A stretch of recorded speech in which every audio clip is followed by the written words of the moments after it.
Cześć, z tej strony Mateusz. Dzisiaj w różowym stroju od mojej żony.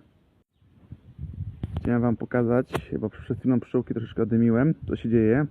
Gdy przylasz od niej pszczoły, one widzicie, opijają się teraz miodem. Wszystkie są spokojne, opijają się teraz miodem. Prawdopodobnie miodem lipowym, zaraz sprawdzę jaki smak. No i wygląda to bardzo ładnie. Pszczoły już powoli tutaj zapełniają komórki, niektóre są już zamknięte. No i zobaczymy, czy coś jeszcze z tej lipy będzie.